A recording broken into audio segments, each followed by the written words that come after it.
Argentina didn't just win back-to-back World Cups. By the end of this tournament, half the internet was convinced they'd been helped. And once you line up every incident in a row, it's honestly hard to blame them. Start in the group stage, against Algeria. Messi goes into a challenge on defender Issa Mandi. Studs up, dangerous enough that plenty of former players and pundits said it was a straight red on the spot. Messi stays on the pitch. Incident number 1, and the tournament had barely started. Fast forward to the quarterfinals, Argentina against Switzerland. Swiss forward Briel Embolo goes down under contact from Leandro Paredes inside a crowded box. The kind of coming together defenders and forwards have every single match without a second thought. Then VAR steps in, pulls up the replay, and rules that Embolo simulated the contact entirely, that there was no real force behind the fall at all. Because Embolo already had a yellow card sitting in his pocket from earlier in the match. Simulation means an automatic second yellow. Red card.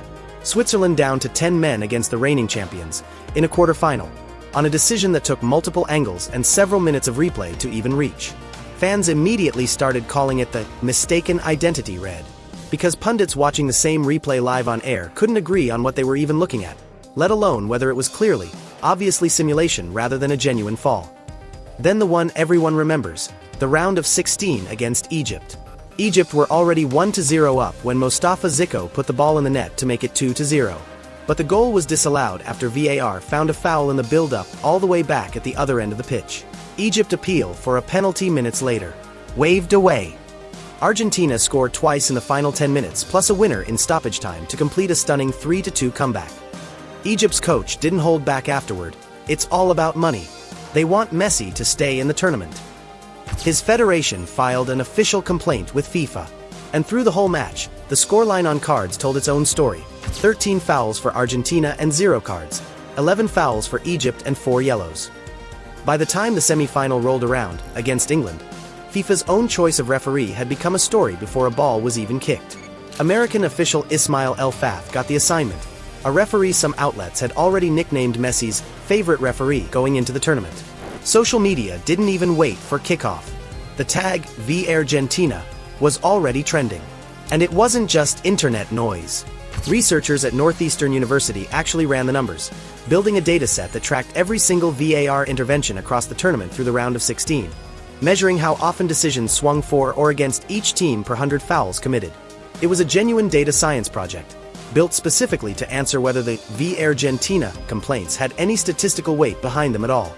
And the results were uncomfortable for anyone hoping to wave the whole thing away.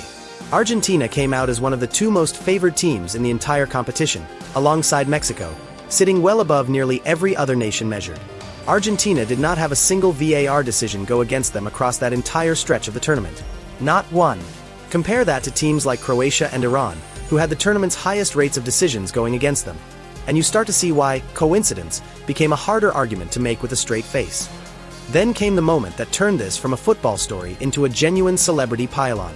A Spanish journalist posted a compilation video online, stitching together clip after clip from across the tournament, arguing that FIFA had manipulated the whole competition in Argentina's favor, going as far as claiming Argentina should have been eliminated at least 5 matches ago. On its own, that's just one more voice in an already loud conversation. But then Cristiano Ronaldo liked the post. That's it, one tap of a thumb from the game's other GOAT. A man who has his own long, complicated rivalry with Messi stretching back nearly 2 decades, and the story exploded across every football account on the planet within hours. Suddenly, this wasn't just Egyptian fans or Swiss pundits complaining. It was the sport's other greatest player, silently but very publicly, siding with the conspiracy. FIFA, to their credit, didn't stay silent through any of this. Pierluigi Collina, the organization's chief refereeing officer, came out swinging. Constructive discussion about decisions will always be part of football, but unfounded allegations have no place in our sport. Nobody can claim that FIFA refereeing can be influenced by anyone, not even by the FIFA president. Strong words. Except researchers pointed out something important buried in their own data. Most of these controversial calls were VAR catching fouls the on-field referee missed in real time, not proof of a coordinated conspiracy. The honest answer sits somewhere between definitely rigged and complete coincidence. And neither side of that argument is fully satisfied by it. And it wasn't only referees.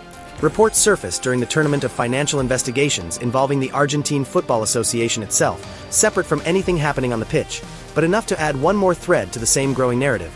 This was the most scrutinized federation in the entire competition, on and off the field, at exactly the moment it was winning everything.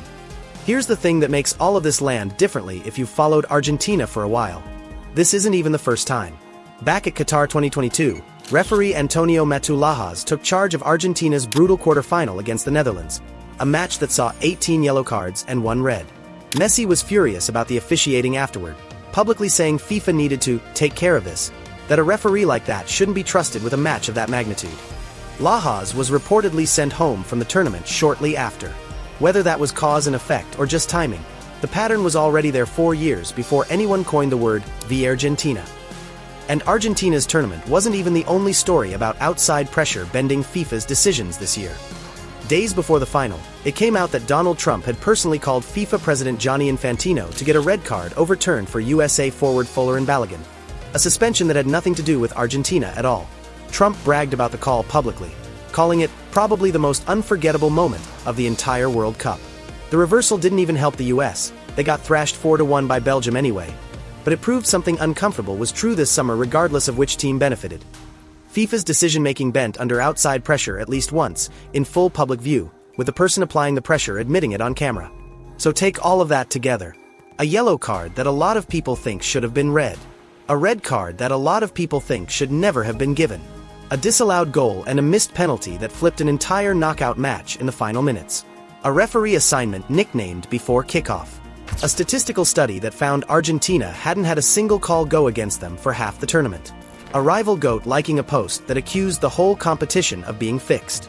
And a sitting president admitting on the record that he'd personally leaned on FIFA to change an outcome in a completely unrelated match. None of it on its own proves a conspiracy. FIFA's chief referee is right that missed fouls caught later by video review are not automatically evidence of bias. But stack 6 or 7 incidents on top of each other, all breaking the same direction, across a single tournament, and you understand exactly why so many fans stopped believing it was coincidence. Egypt walked away with a formal complaint and a coach calling it unfair. Switzerland walked away 10 men down and confused.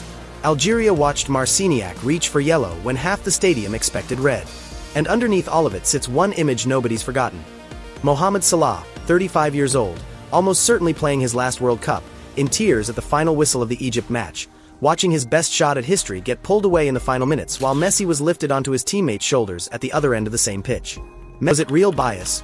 Or was this just what happens when the world's biggest star plays every match under a microscope built to find one? Tell me where you land in the comments, and subscribe if you want the World Cup's messiest storylines broken down like this every week.